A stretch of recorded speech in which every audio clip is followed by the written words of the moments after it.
اعوذ باللہ من الشیطان الرجیم، بسم اللہ الرحمن الرحیم۔ بعض حضرات نے جہلمی صاحب سے نقل کیا ہے کہ انہوں نے خود کو سیدنا علی رضی اللہ تعالی عنہ کا جانشین قرار دیا۔ اب یہاں پر یاد رکھیے گا کہ یہ دعویٰ بالکل باطل ہے، کیونکہ جہلمی صاحب قیامت کے بعد بعض غیر اللہ کے لیے منی گاڈ کا لفظ استعمال کرتے ہیں، جبکہ حضرت علی ایسا کر ہی نہیں سکتے۔ وہ تو اس کو کفر و شرک قرار دیں گے۔ سوال ہی پیدا نہیں ہوتا کہ حضرت علی کسی بھی تعویل پر منی گاڈ کا لفظ کسی بھی زبان میں اللہ کے غیر اللہ کے لیے استعمال کرنے کی اجازت دیں۔ ظاہر بات ہے یہ لفظ نہ اللہ کے لیے استعمال ہو سکتا ہے نہ غیر اللہ کے لیے، اور یہ استعمال شرک و کفر ہے۔ تو کیا آپ سمجھتے ہیں کہ غیر اللہ کے لیے قیامت کے بعد منی گاڈ کے الفاظ استعمال کرنا حضرت علی کی جانشینی ہے؟ حضرت علی اگر ہوتے تو ایسے شخص کو تعزیر انتہائی دیتے، جیسا کہ انہوں نے کچھ لوگوں کو سزائیں دی ہیں عقائد کی بنیاد پر۔ وہ جہلمی صاحب کو خوارج سے بھی برا سمجھتے اور ان لوگوں کی طرح سمجھتے جن لوگوں کو حضرت علی نے غلو کرنے کی وجہ سے سزائیں دیں۔ پہلی بات ہوگی۔ دوسری بات کہ کیا آپ یہ سمجھتے ہیں کہ سیدنا علی کا یہ نظریہ ہوگا کہ قرآن میں ایک آیت تھی جو اصل میں ایک جملہ تھا جو قرآن کا جز تو نہیں تھا، مگر رسول اللہ کی حیات تک وہ قرآن میں پڑھا جاتا رہا، اور صحابہ اس کو قرآن کے وحی مطلوع میں اس وحی غیر مطلوع کو شامل کرتے رہے، غیر قرآن کو قرآن میں شامل کرتے رہے، اور رسول اللہ نے بھی کچھ نہیں کہا؟ کیا آپ حضرت علی کے بارے میں یہ عقیدہ رکھ سکتے ہیں؟ نہیں۔ حضرت علی ایسے شخص کو وہ سزا دیتے جو جہلمی صاحب کے تصور سے ہی بالاتر ہے۔ لہذا جہلمی صاحب حضرت علی کے جانشین نہیں ہو سکتے، بلکہ یہ تو کسی مشرک کے جانشین ہو سکتے، حضرت علی کے نہیں ہو سکتے۔ حضرت علی کے توہین ہے کہ جہلمی صاحب کو ان کا جانشین کہا جائے۔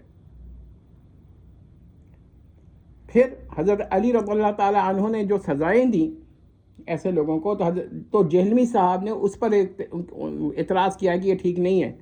اس کا کیا مطلب ہے کہ جہلمی صاحب حضرت علی کے جانشین نہیں ہو سکتے، ورنہ متفق تو ہوتے حضرت علی سے۔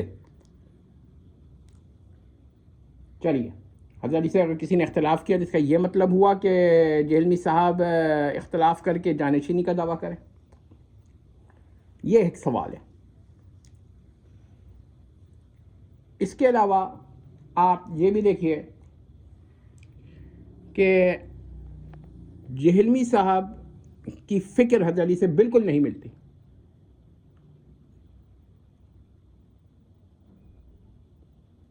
یہ دلیل بنتی ہے کہ جہلمی صاحب حضرت علی کے جانشین تو کیا ان کے جانشینوں کے جانشین نہیں ہو سکتے؟ سوال ہی پیدا نہیں ہوتا۔ اور جو یہ سمجھتا ہے کہ سیدنا علی کا جہلمی صاحب جانشین ہے، وہ حضرت علی کی توہین کر رہا ہے، اور اس کے خلاف سوال پیدا ہوگا کہ کیا یہ توہین جو ہے وہ توہین علی، جہلمی کو جانشین سیدنا علی قرار دے کر کرنے والے کو سزا دی جائے کہ نہ دی جائے، اور یہ سزا کون دے؟ شرعی طور پر تو قابل سزا لگتا ہے کہ جو حضرت علی کی توہین کرے اس کی کوئی سزا ہونی چاہیے۔ حکومت کے پاس اس کی کوئی گنجائش ہے یا نہیں ہے، یہ سیاست کا مسئلہ ہے جس سے مجھے کوئی تعلق نہیں ہے، یہ حکومتی قوانین کا مسئلہ ہے جس سے مجھے کوئی تعلق نہیں ہے۔ مجھے صرف تعلق شریعت سے ہے۔ شریعت میں یہ بہت بڑی توہین ہوئی ہے کہ جہلمی جیسے شخص کو، جو شرک کو صرف دو عقیدوں میں بند کرتا ہے، توحید کو صرف ایک عقیدے میں کہ غیر اللہ کو یعنی مخلوق کو خالق سے الگ کر لیا، حادث کو قدیم سے الگ کر لیا، یہ توحید ہو گئی۔ اور شرک کیا ہے؟ خالق و مخلوق کو ایک، اس کے علاوہ ان کے علاوہ کوئی اور شرک ہے ہی نہیں۔ کیا آپ سمجھ سکتے ہیں کہ حضرت علی کے بارے میں کہ انہوں نے یہ اس بات کو تائید کی ہوگی؟ ان کے وہاں تو اور بھی شرک ہے۔ حضرت علی کی توحید جہلمی صاحب کی توحید سے مختلف ہے، وہ اور سخت توحید ہے حضرت علی کی۔ تو جہلمی صاحب تو شرک کی طرف میلان رکھتے ہیں۔ صرف قبور پرستی پر اعتراض کرنا تو توحید نہیں ہے، اور بھی چیزیں ہیں۔ اس کا مطلب ہے کہ سیدنا علی کی گستاخی کی ہے ایک ایسے شخص نے جو حضرت علی کا جانشین کسی طرح نہیں ہو سکتا۔ صرف دعویٰ کر دینا دلیل نہیں ہوتی ہے۔ اب میں AZAD صاحب سے متأدبانہ گزارش کرتا ہوں یہاں کہ وہ حضرت علی کے خلاف ایک عام بات کو بھی یہ سمجھتے ہیں کہ حضرت کے خلاف ہے، ہر بات کو حضرت علی کے خلاف سمجھتے ہیں، ہر ایک کو ناسبی وہ بھی کہتے ہیں اس معاملے میں، لیکن وہ جیلمی صاحب کی اتنی بڑی بات پہ کیوں خاموش؟ شاید اس لیے کہ ان کو سمجھ میں نہیں آ رہی بات یہ ہے کہ جیلمی صاحب کی زبان بہت بڑھ گئی ہے، کوئی ان کو سزا دینے والا نہیں ہے، اور ہم لوگ سب سے بڑی غلطی یہ ہے کہ دیکھیے مناظرات کرنے چاہیے، مناظرات کھلے ہونے چاہیے، اور اس میں کوئی خون خرابہ نہیں ہونا چاہیے۔ حکومت کو چاہیے کہ وہ کیا کہتے ہیں پرامن ماحول میں مناظرات کروائے تاکہ لوگوں کو مختلف لوگوں کے عقائد پتہ چلیں، اور ہمارے علماء کو بھی چاہیے کہ وہ مناظرات کریں۔ اب یہ حال ہو گیا ہے، یہ حال ہو گیا ہے کہ علماء بھی اب ان مسائل میں نرم پڑ رہے ہیں، ہمارے پاس کوئی نرمی نہیں ہے۔ حضرت علی کی توہین خواہ کوئی ناسبی کرے یا کوئی ایسا رافضی کرے جو رفض میں بظاہر رفض میں ہو اور حضرت علی کی حقیقت میں توہین کر رہا ہو، سب ایک ہی حکم میں ہے۔ تو جہلمی صاحب ناسبی باطناً اور ظاہراً رافضی ہے، یہ ایسا بھی ہو گیا ہے کیونکہ وہ توہین کر رہے ہیں، اور جو حضرت علی کی توہین کرے وہ ناسبی ہوتا ہے۔ اور جیلمی صاحب کیا توہین کر رہے ہیں میں بتا دیتا ہوں، یہ اپنے آپ کو جانشین کہہ کے توہین کر رہے ہیں۔ تو جیلمی صاحب بھی ناسبی، اگرچہ وہ 10 لاکھ دفعہ حضرت علی کی تعریف کریں گے، مگر اس جملے کو جب تک توبہ رجوع نہیں کریں گے وہ ناسبی قرار پاتے رہیں گے۔ ویسے یہ عقیدہ رکھنا کہ رسول اللہ کی حیات مبارکہ میں صحابہ نے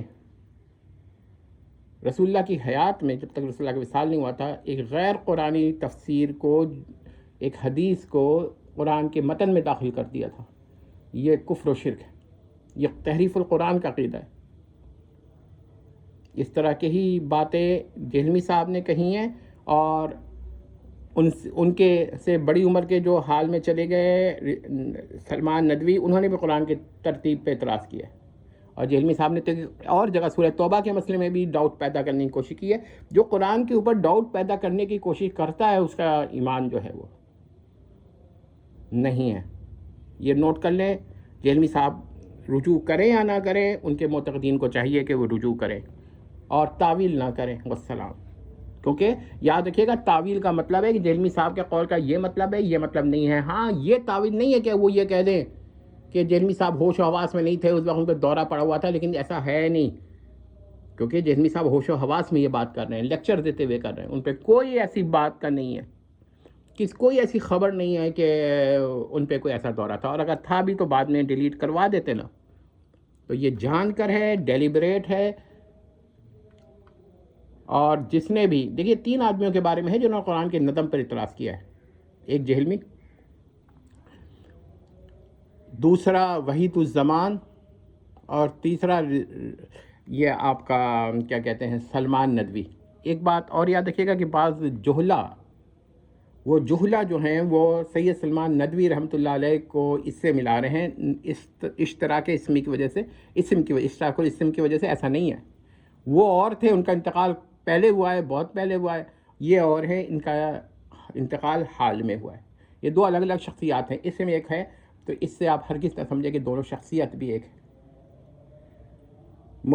پھر یاد رکھیے گا میں AZAD صاحب کو بھی اتنا کہتا ہوں کہ قرآن پہ تو وہ بھی ایمان رکھتے ہیں نا، تو جو قرآن پہ اعتراض کرے وہ تو کافر ہوگا، وہ تحریف القرآن کا قائل ہوگا۔ قرآن کی متن پہ اعتراض کرے، قرآن کی ترتیب پر اعتراض کرے، تحریف ترتیب کا قائل ہو تو وہ کافر و مرتد ہے۔ اور سلمان ندوی نے کیا کیا ہے، یہ جو ابھی انتقال ہوا ہے جس کا، اگر آپ کو پتہ نہیں ہے تو آپ اس کے 2 صفحے پڑھ لیجئے۔ اور اگر آپ کو پتہ ہے پھر صرف اس کے رفظ کی وجہ سے اس کی تائید کرنا اور یہ کہنا ہے کہ اس کے خلاف اہل سنہ دیوبند کا پروپیگنڈا ہے یا اہل الحدیث کا پروپیگنڈا ہے، یہ بالکل غلط ہے۔ اور جو وہ لکھتے ہیں کہ قرآن کے اوپر 2 صفحے لکھیں، ذرا منگا کر پڑھ لیتے تو اچھا ہی ہوتا۔ والسلام تمت۔